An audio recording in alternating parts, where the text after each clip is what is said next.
제국의 야심찬 다리우스 1세는 그리스 일대까지 영토를 크게 확장하여 식민지로 지배하고 있었습니다.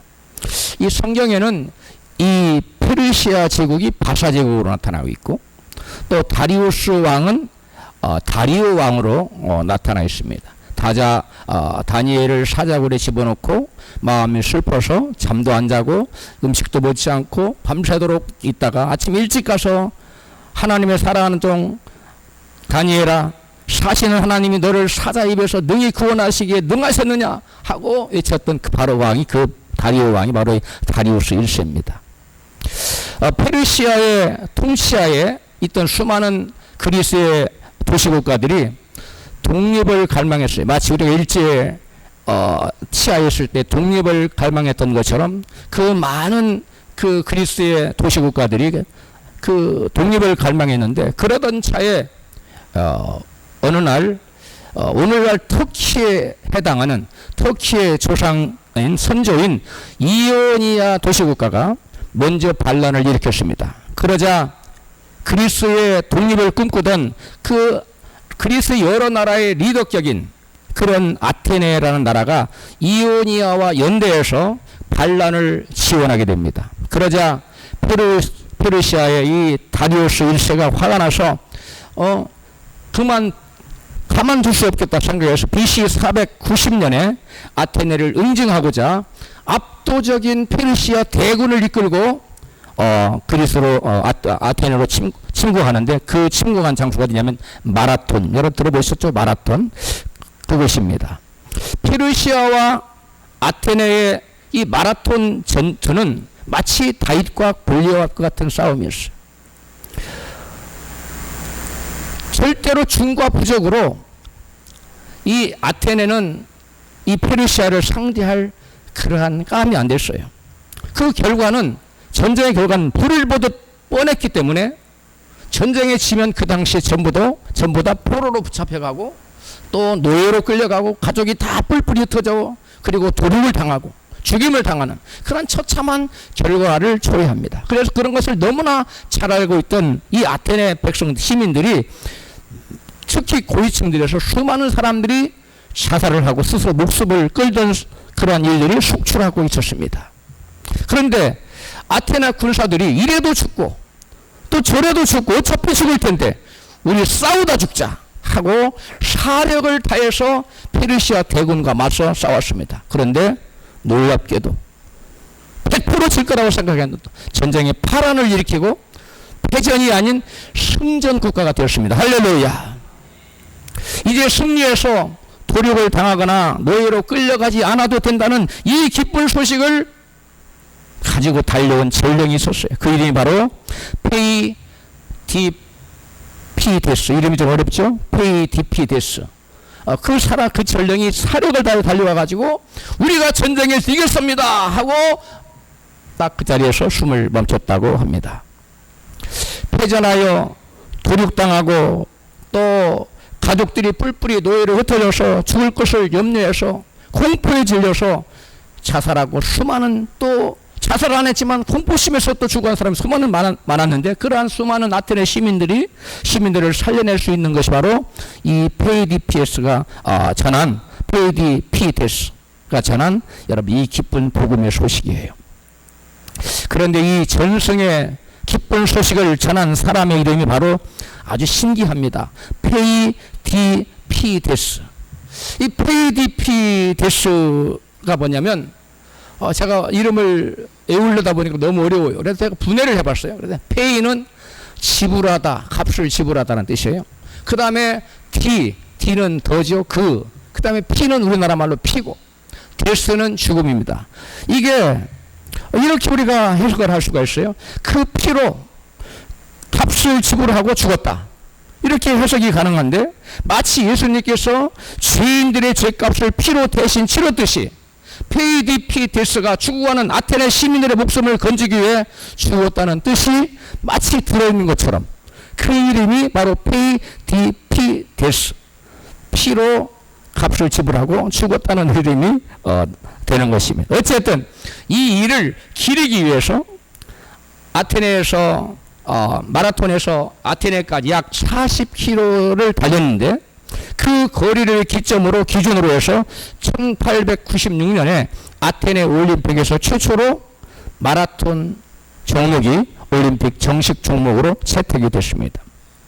그런데 이와는 비교할 수 없는 기쁜 소식을 이 땅에 가지고 오신 분이 계십니다. 그분은 바로 예수님이신데, 예수님께서 사적인 생활 한 30년을 지내고 이제 30세쯤 되어서 공생애를 시작할 즈음에 회당, 오늘날로 말하면 교회예요. 이스라엘 백성들이 모여서 하나님을 예배하는 것인데, 그것에 모여서 예배를 드리는데, 오늘 우리가 읽은 이사야 본문을 펴서 읽으셨어요.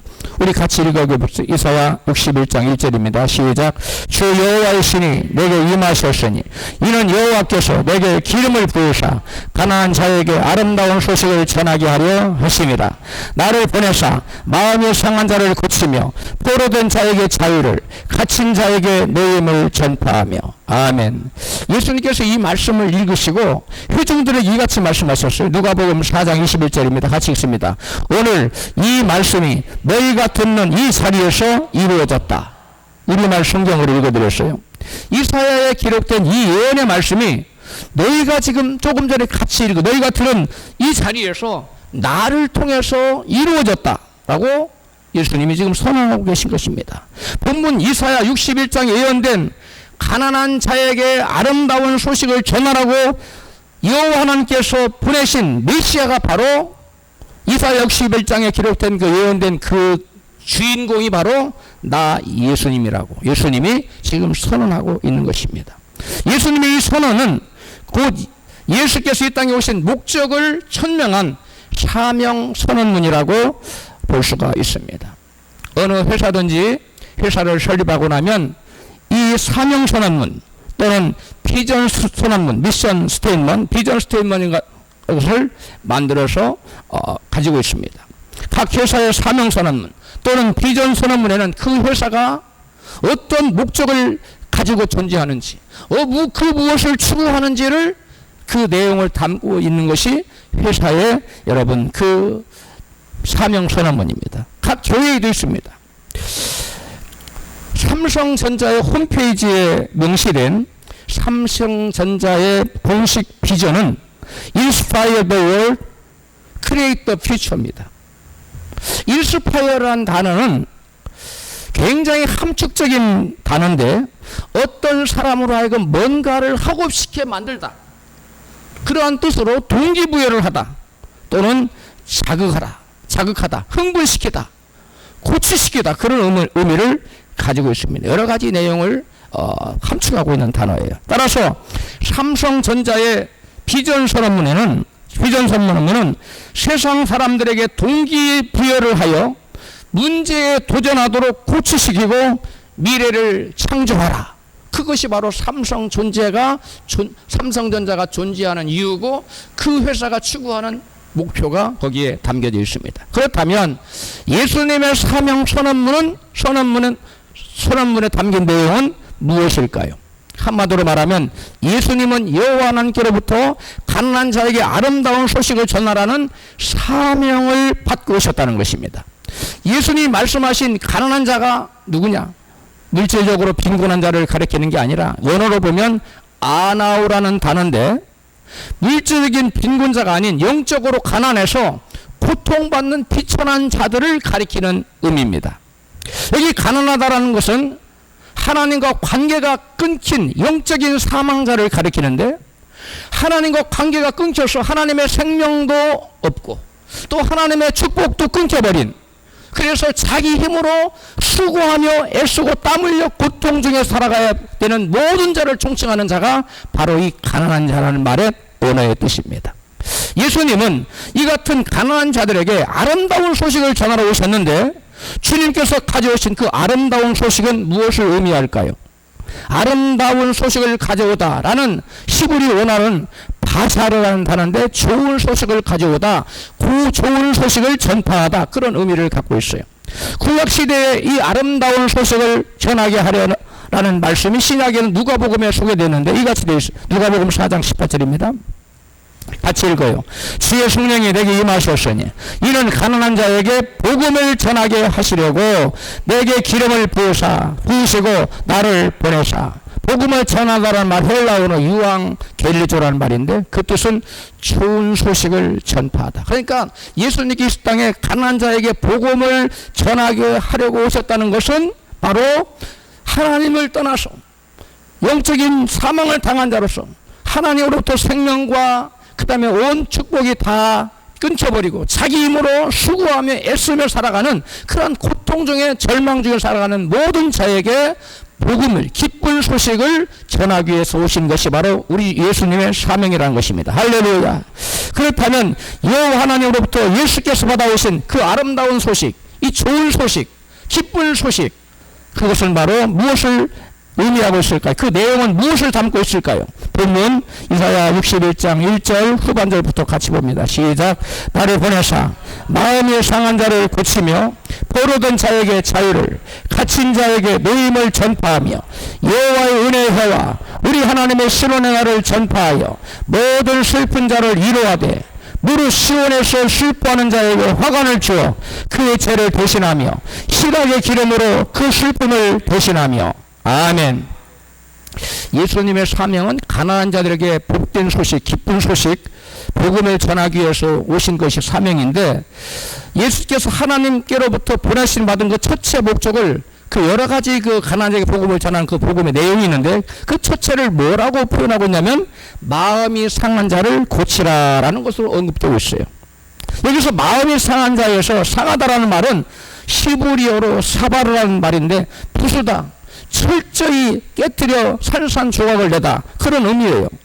이 마음이 상한 자를 영어 성경에서는 뭐라고 번역했냐면 broken hearted, 마음이 산산조각 난, 마음이 부서진, 깨어진, 그렇게 번역을 했어요. 그래서 이 말은 비탄에 잠긴, 극한 슬픔에 잠긴, 마음이 산산조각이 난 사람을, 상태를 마음이 상한 자라고 표현하고 있습니다. 사람들은 이 세상에 살면서 질병이나 또는 파산, 또 가정 파탄이나 사랑하는 사람을 잃는 등 수없이 많은 상처를 입고 살아갑니다. 눈에 보이는 육신의 상처만 고통스러운 것이 아니라 눈에 보이지 않는 이 마음의 상처가 오히려 더 큰 고통이 되기도 합니다. 사람은 모두 다 상한 갈대와 같이 연약합니다. 저마다 실패와 좌절을 맛보고 탄식하고 절망하며 몸부림치며 살아가는 것이 우리 인생입니다. 상한 갈대처럼 마음의 상처가 있는 우리 인간은 끊임없이 위로받고 치료받지 않으면 살아갈 수 없는 연약한 존재인 것입니다. 그래서 모든 사람들은 저마다 위로가 다 필요하고 위로받기를 원하지만 정작 진정한 위로를 해줄 리가 없다는 것이 바로 이 세상의 문제인 것입니다. 그러나 성경은 우리에게 이 같은 희소식을 전해주고 있습니다. 시편 34편 18절입니다. 시작. 여호와는 마음이 상한 자에게 가까이 하시고 중심에 통회하는 자를 구원하시는도다. 의인은 고난이 많으나 여호와께서 그 모든 고난에서 건지시는도다. 아멘. 우리 하나님은 고난당하는 자들을, 그 고난당하는 자들의 상한 마음을 외면하지 않으시고 저들과 가까이 하셔서 위로하시고 저들을 구원하시는 하나님이시라고 우리에게 성경을 소개하고 있습니다. 우리 하나님은 고통 중에 있는 자들과 늘 함께 하시는 위로의 하나님이십니다. 이사야 66장 13절입니다. 같이 읽습니다. 어미가 자식을 위로함 같이 내가 너희를 위로할 것인즉 너희가 예루살렘에서 위로를 받으리라. 아멘. 여러분, 그 어머니가 자식이 큰 마음에 상처받을 일을 당했어요. 그러면 그 아들을 위로하기 위해서 그 어머니는 있는 힘을 다합니다. 정말 자기 마음이 부서지는 것 같이 이 아이를 어떻게 위로할 수 있을까 하고 온 정신을 쏟는 것이 어머니의 마음이고 아버지의 부모의 마음이에요. 우리 하나님께서도 저와 여러분을 당신의 자녀로 삼으셨는데 당신의 자녀들이 마음이 상한 일을 당할 때, 어려움을 당하고 외로움을 당하고 슬픈 일을 당하고 문제를 만날 때 우리 하나님은 그들과 가까이 하셔서 그들을 위로해 주시기를 원하시는 분이시라는 거예요. 할렐루야. 그런데 여기 보니까 하나님께서 어디에서 그들을 위로해 주느냐? 너희가 예루살렘에서 위로를 받으리라 말씀했어요. 예루살렘은 바로 여호와의 성전이 계십니다. 여호와의 성전은 여호와 하나님께서 임재해 계시는 곳을 여호와의 성전이라고 그래요. 그런데 그 여호와의 성전 오늘날 교회와 같은 거예요. 할렐루야. 이 교회에서 하나님은 교회에 나와서 하나님의 이름을 부르고 하나님의 도움을 청하고 하나님을 찬양하는 자들에게 하나님께서 위로해 주신다고 말씀하십니다. 할렐루야. 그럼 우리가 문제를 만나고 절망적인 문제를 당할 때 나 혼자 끙끙 앓고 고민하고 슬퍼하고 괴로워할 것이 아니라 문제보다 크시며 그 문제를 다스리고 지배하시고 우리를 거기에서 구원하실 수 있고 우리를 위로해 주실 수 있는 하나님이 임재해 계시는 이 교회에 나와서 주님의 이름을 불러야 될 줄 믿습니다. 오늘의 또 다른 본문 고린도후서는 환난 중에 고통당하는 자들을 위로하시는 하나님이라고 증거하고 있습니다. 같이 고린도후서 1장 3절입니다. 시작. 찬송하리로다. 그는 우리 주 예수 그리스도의 하나님이시요 자비의 아버지시요 모든 위로의 하나님이시며 우리의 모든 환난 중에서 우리를 위로하사. 아멘. 전능하신 하나님이 죄인들과 함께 하사 그들을 위로하시기 위해서 사람의 모양으로 세상에 오신 분이 바로 예수님이십니다. 예수님은 천지를 만드신 창조주 하나님이십니다. 그 창조주 하나님이 우리와 함께하여 문제 중에 고통당하고 절망하고 낙심하는 자들을 모아주기 위해서 위로해주고 그들의 마음을 어루만져주기 위해서 사람의 모양으로 오신 분이 예수님이세요. 예수님의 사명 선언에 나타나 있듯이 주님의 일생의 사역은 큰 환난을 받고 상처받고 괴로워하는 자들을 위로하시기 위해서 오셔서 그 일을 하신 것입니다. 진정한 위로는 같은 입장이 되어서 같이 함께 고통을 당하고 마음 아파할 때 위로가 되는 것입니다. 예수님께서는 저와 여러분을 위로하실 때 말로만 위로하신 것이 아니에요. 마음에 상처받은 사람들과 함께하며 슬픔과 고통을 함께 나누셨습니다. 예수님은 가슴치며 우는 자들과 함께 울어주셨고 가난한 자들과 함께 강하게 사셨으며 채찍에 친히 맞으심으로 병든 자의 고통을 여러분 함께 겪으셨습니다. 나사로가 죽었을 때 함께 가슴 아파하며 우신 것은 주님께서 사랑하는 자를 잃고 슬퍼하는 자들과 함께 계심을 보여주고 있습니다. 또 제자 가룟 유다로 하여금 배신을 당하고 죽으신 것은 배신당하는 자들의 그 마음의 상처를 위로하시기 위해서 주님께서 그들과 함께 하시는 것을 보여주신 것입니다. 그러면 우리가 여러 환난 가운데 고통을 당할 때 나 홀로가 아니라 주님이 함께 하고 있다는 사실을 항상 기억해야만 될 줄 믿습니다. 내가 고난을 당하고 내가 문제가 당하고 어려움을 겪을 때 나 혼자라고 우리는 생각하기 쉽습니다. 그러나 나 혼자가 아니라 내 곁에 나를 위해 죽어주시고 나의 모든 문제를 같이 치유하며 같이 아파하고 동정하며 같이 고통당하는 예수님 나와 함께 계신다는 사실을 우리가 항상 기억할 때 우리는 주님 바라보고 위로를 얻고 소망을 얻을 수가 있는 것입니다. 누군가가 남의 죄 때문에 누명을 쓰고 몇 년간 아니면 몇십 년간 감옥에서 여러분 오랜 동안 감옥살이를 했다면 그 마음의 상처가 얼마나 클까요? 그런데 예수님은 몇 년간이 아니라 당신의 목숨을 우리를 위해서 죽임을 당하셨고 또 이 땅에 사는 날 동안 우리가 당해야 될 온갖 저주를 친히 받으시는 고난의 삶, 고통의 삶을 친히 겪었습니다. 이사야 53장 5절입니다. 시작. 그가 찔림은 우리의 허물을 인함이요 그가 상함은 우리의 죄악을 인함이라. 예수님은 우리의 허물 때문에 주님께서 친히 창에 찔림을 받았고 그 다음에 우리의 죄악 때문에 예수님은 친히 상함을 당하셨어요.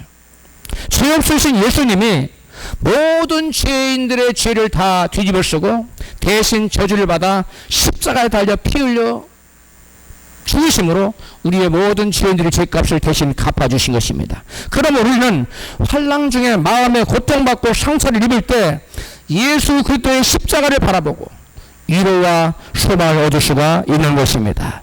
그 다음 다른 본문 고린도후서 1장 4절 5절은 위로자 되는 하나님을 이같이 소개합니다. 같이 읽습니다.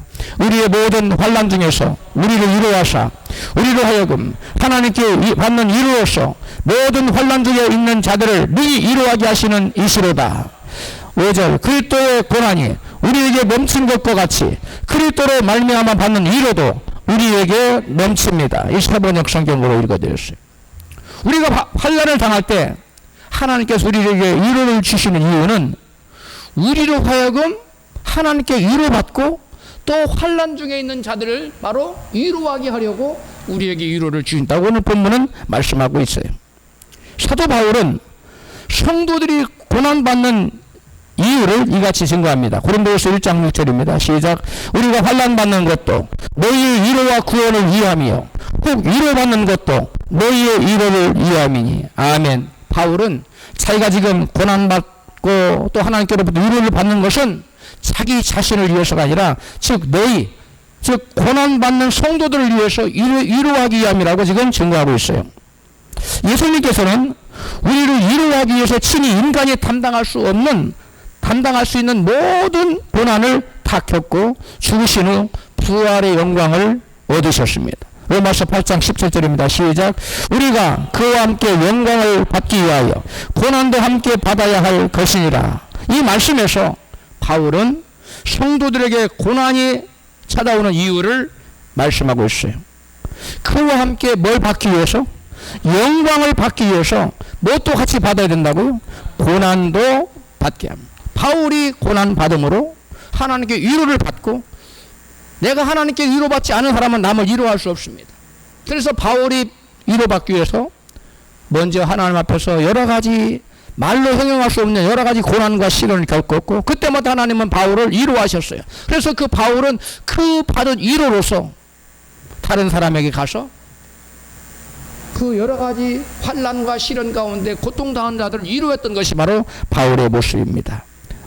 우리는 우리에게 다가오는 이 고난이 고난 그것으로 끝나는 것이 아니라 장차 나중에 누구와 함께 그리스도와 함께 뭣도 같이 받게 하려고 영광도 하나님께서 받게 하시려고 우리에게 고난 주신다는 것을 우리에게 말씀하고 있습니다.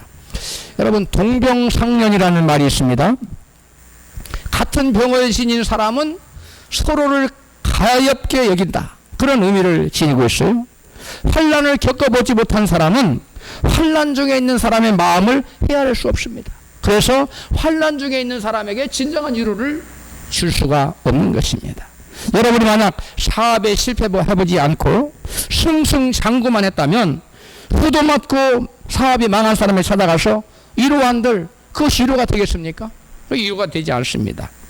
자녀를 키우는데 그 자녀가 너무 착해서 속 한 번 썩이지 않고 승승장구하고 부모에게 기쁨만 주었던 그 부모, 그런 자녀를 둔 부모가 그 맨날 속 썩이고 자녀 때문에 너무 힘들어하는 엄마에게 찾아가서 위로한들 그 위로가 되겠어요? 당신의 자녀는 속으로 안 썩이고 왔는데 어떻게 내 속을 알겠느냐 하고 전혀 위로를 아무리 좋은 말로 위로를 할지라도 위로가 되지 않는 것입니다. 동병상련의 자리에 있을 때 같은 처지에 있을 때 같은 아픔을 겪을 때 같은 어려움을 겪는 사람이 똑같은 처지에 있는 사람에 가서 위로를 할 때 그것이 바로 위로가 되는 것입니다. 할렐루야. 중학교 3학년 때 어느 한 학생이 아버지와 함께 사고를 당했는데 크게 사고를 당했어요. 목발 없이는 걸을 수 없는 처지가 됐어요. 이 학생이 아버지의 위로를 하는 그 간증을 했는데요. 정말 가슴 어린 가슴 저린 간증입니다. 한번 제가 읽어드릴게요. 나는 사춘기를 지내며 죽고 싶을 정도로 열등감에 시달렸다. 나에게 유일하게 위로가 되어준 유일한 사람은 바로 아빠였다. 왜냐하면 우리 아버지도 나와 똑같은 사고로 나처럼 목발을 끼고 다니는 나와 똑같은 아픔을 겪고 있었기 때문이다. 대학 입학식 날 입학식을 끝내고 나올 때 내 눈앞에 아주 긴박한 상황이 벌어지고 있었다. 차도로 한 어린아이가 뛰어들고 있었다. 그런데 내 눈앞에 믿을 수 없는 상황이 벌어지고 있었다. 아빠가 목발도 없이 아이를 향해 전속력으로 달리고 있었다. 나는 내 눈을 의심하며 아빠가 그 아이를 안고 인도로 나오는 모습을 지켜보았다. 나는 소스라치게 놀라 아빠 하고 불렀지만 아빠는 못 들은 척 목발을 양발에 끼고는 서둘러 가버렸다. 엄마도 봤지? 아빠 걷는 거. 하지만 엄마는 담담한 얼굴로 내게 이렇게 말했다. 놀라지 말고 엄마 말 잘 들어. 언젠가는 너도 알게 되리라고 생각했어. 아빠는 사실 목발이 필요 없는 정상인이야. 그때 아빠는 팔만 다치셨어. 그런데 4년 동안 목발을 양팔에 짚고 다니신 거야. 같은 아픔을 가져야만 아픈 너를 위로할 수 있다고 하면서. 왜 그랬어? 왜 아빠까지? 나도 모르게 눈물이 터져 나왔다. 울지마. 아빠는 너를 위로할 수 있는 자신의 모습을 얼마나 자랑스러워 하셨는데 오늘은 그 어린 것이 교통사고로 너처럼 될까 봐서 마음이 아픈 날이면 나는 늘 아빠의 품에 안겨서 울었다. 소리내어 운 것은 늘 나였지만 아빠는 가슴속으로 더 많이 눈물을 흘렸으리라. 이 아빠의 모습이 바로 우리를 위로해 주시려고 우리와 같은 연약한 모습으로 오셔서 우리와 함께 연약함을 겪어주신 바로 우리 주 예수 그리스도의 모습인 것입니다. 예수님께서는 죄가 없으시기 때문에 고통이나 슬픔을 당할 이유가 없으신데 우리와 아픔을 함께 겪어주신 것입니다. 그 아버지가 목발을 짚을 이유가 없어요. 그런데 그 아들의 마음에 상처를 위로해 주시고 보듬어 주고 어루만져 주기 위해서 조금이나 상처를 위로해 주기 위해서 아빠가 4년씩이나 목발을 짚고 다녔다는 거예요. 그럴 필요가 없는데 우리 주 예수님께서도 죄가 없으시기 때문에 고통이나 슬픔을 당할 일이 전혀 없으신데 바로 우리 아픔을 함께 겪어주신 거예요. 히브리서 4장 15절에 이같이 말씀합니다. 시작. 우리의 대제사장이신 예수님은 우리가 당하는 이 시련을 몸소 겪으실 분이기 때문에 우리 연약함을 잘 알고 계십니다. 현대 성경입니다. 우리 예수님은 우리의 신호를 우리가 당하는 시련, 우리가 당하는 환난, 우리가 당하는 고통, 우리가 당하는 마음의 아픔, 슬픔, 괴로움 이 모든 것을 우리 주님은 다 겪으시고 알고 있다는 거예요. 그리고 우리를 같이 겪었기 때문에 위로할 수 있는 분이시라는 거예요. 그래서 예수님은 그 어떤 사람의 위로도 우리를 위로할 수 없을지라도 예수님의 위로는 우리에게 참된 위로가 될 수가 있는 것입니다. 할렐루야. 주님은 그 학생의 아버지처럼 우리를 위로해 주시려고 연약한 인간의 모습으로 오셔서 예수님은 연약한 분이 아니신데 마치 죄인이 당해야 될 모든 그러한 어려움과 고난과 시련을 다 겪으시고 우리와 함께 우리의 슬픔을 같이 당해줬다는 거예요. 왜요? 우리를 그 모든 마음의 상처에서 위로해 주기 위해서. 우리 위로의 주님께 감사와 찬양의 박수 한번 드립니다. 할렐루야. 우리 주님은 바로 저와 여러분을 참된 위로자가 되시기 위하여 그럴 필요가 없으신데 신이 그 아이를 위로하기 위해서 4년 동안 목발을 짚은 아버지처럼 예수님 우리의 모든 일을 우리가 겪을 수 있는 모든 고난을 우리 주님은 다 겪으셨어요. 그 주님이 우리를 참되게 마음 다해 위로해 주기를 원하신다는 사실을 여러분 항상 잊지 마시기를 바랍니다. 하나님께서는 예수님을 우리에게 위로자로 보내셨고 이 땅에 보내셨고 예수님께서는 이 땅에 하나님의 그 보낸 사명 감당하기 위해서 위로자로 사시다가 또 다른 보혜사 또 다른 위로자인 성령님을 우리에게 보내주셨습니다. 성령님은 예수님을 대신하여 오신 또 다른 보혜사로 예수님처럼 상처받은 자들 위로하시는 사역을 감당하고 계십니다. 영국의 빅토리아 여왕 여러분 다 잘 아시죠? 빅토리아 여왕 때 영국이 가장 흥왕했다고 하는데요. 스코틀랜드의 성 앤드류 대학 총장 튤룩 이름이 좀 어렵네요. 튤룩 부인과 가까이 지냈습니다. 1861년 빅토리아 여왕의 부군인 알버트 공이 죽었습니다. 그래서 이 여왕은 외로운 여자가 되었습니다. 같은 해에 출육 총장도 죽었습니다. 그래서 그 부인 역시 외로운 여자가 되었습니다. 어느 날 예고 없이 여왕이 과부된 출육 부인을 방문하자 자리에서 벌떡 일어서려는 순간 출육 부인을 만류하며 제지하면서 여왕은 이렇게 말했습니다. 일어나지 마시오. 나는 오늘 여왕의 신분으로 부인에게 온 것이 아니라 남편을 잃은 여자가 남편을 잃은 여자에게 위로차 찾아온 것이요. 무엇 때문에 왔다고? 위로하기 위해서. 우리 하나님도 우리에게 여러분 위로하기 위해서 이 땅에 오신 것입니다. 할렐루야.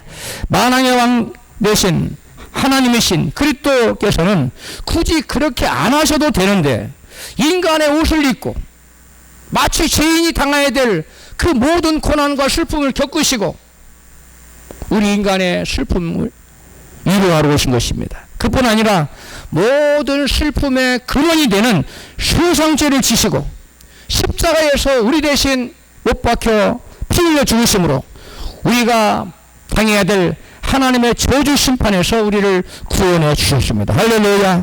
지금은 예수 그리스도께서 믿는 자들의 마음속에 성령으로 오셔서 우리에게 위로가 필요할 때마다 언제나 우리를 위로해 주십니다. 환자가 고통을 호소할 때 간호사가 응하고 또 아이가 울 때 어머니가 응하듯이 우리가 가슴 아파 부르짖을 때 성령 하나님은 응하셔서 우리를 위로해 주십니다. 모든 환난 가운데 있는 우리를 위로하시기를 기뻐하시는 하나님께서는 하나님 위로가 필요한 우리와 성령으로 늘 함께하고 계신다는 사실을 믿으시기를 바랍니다.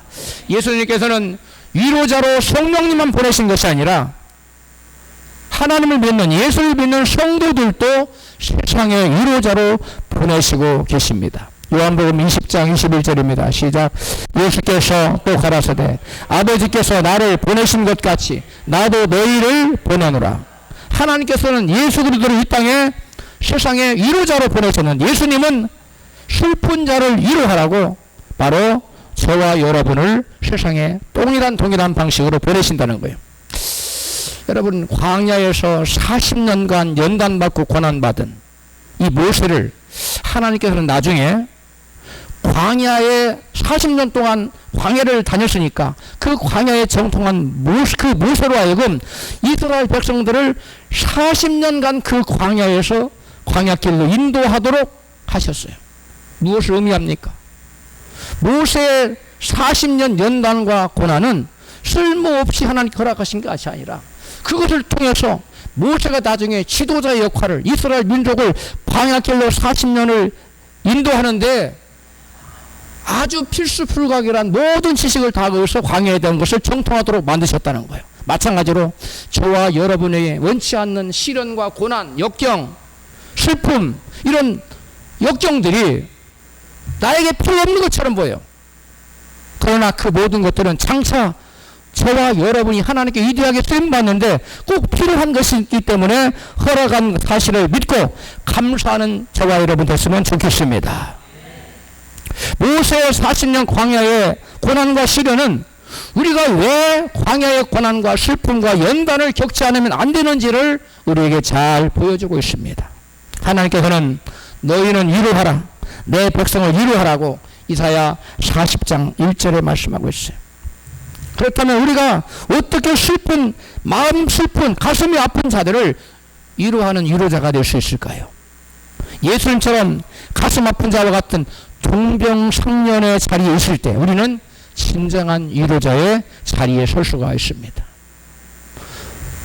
마음이 아픈 자와 동일한 아픔을 내가 겪어보지 않았다면 그 마음이 아픈 사람의 입장을 이해할 수 없기 때문에 그 사람을 이해할 수 없습니다. 내가 과부가 돼보지 않고는 과부를 위로할 수 없어. 그 마음을 처지를 알 수 없기 때문에 내가 고아가 되어보지 않고는 고아를 위로할 수 없어요. 고아가 어떤 마음인지 어떠한 외로움이 있는지 어떤 슬픔이 있는지 우리가 모르기 때문에 그렇습니다. 제가 미국에 공부하러 가서 처음 몇 년 동안 정말 안 해본 일이 없을 정도로 별의별 일을 다 해보았습니다. 공부를 해서 돈이 필요하니까 페인트에다가 밖에도 칠하고 안에도 칠하고 페인트 제가 지금도 페인터라면 잘합니다. 안 해서 그렇지.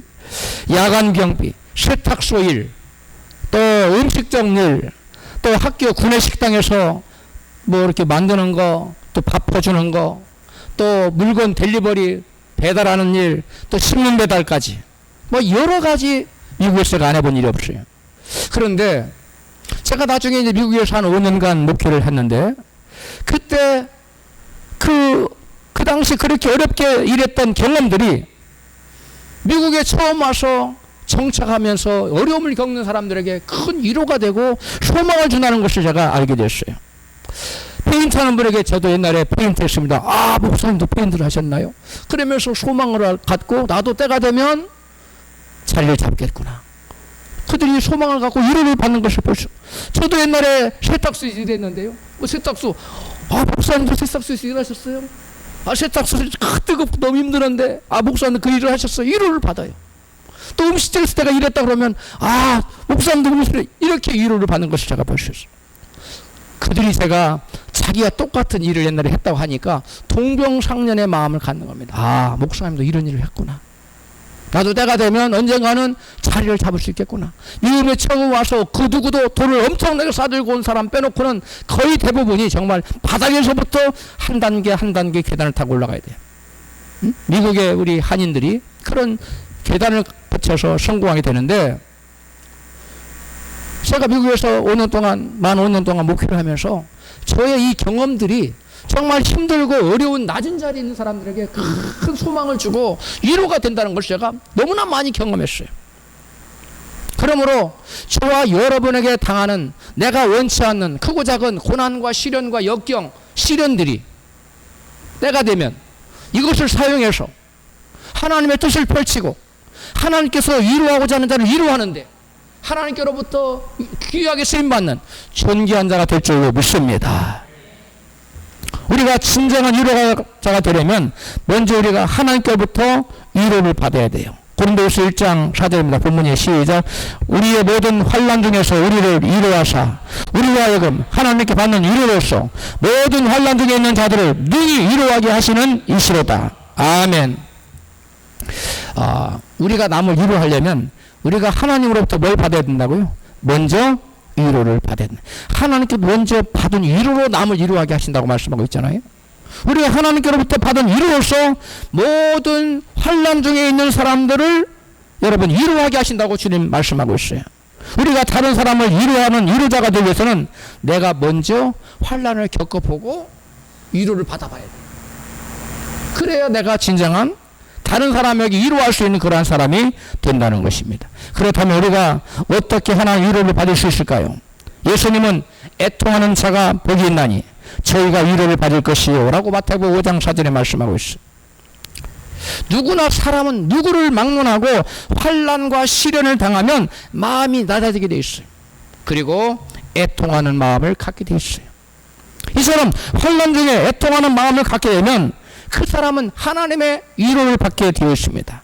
환난 중에 애통하는 자를 그 사람은 또 위로할 수가 있게 되는 것입니다.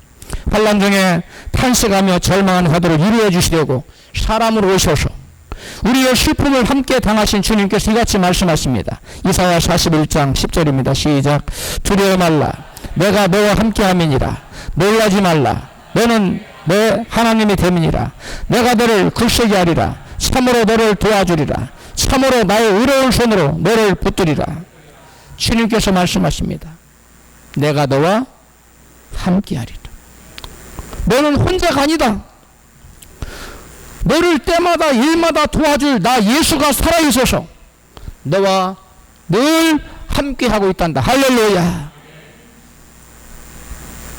내 힘으로 감당할 수 없는 가슴 아픈 일을 당할 때 믿음의 주여 온전케 하시는 예수님을 바라보고 위로와 소망을 얻으시기를 주의 이름으로 축원합니다.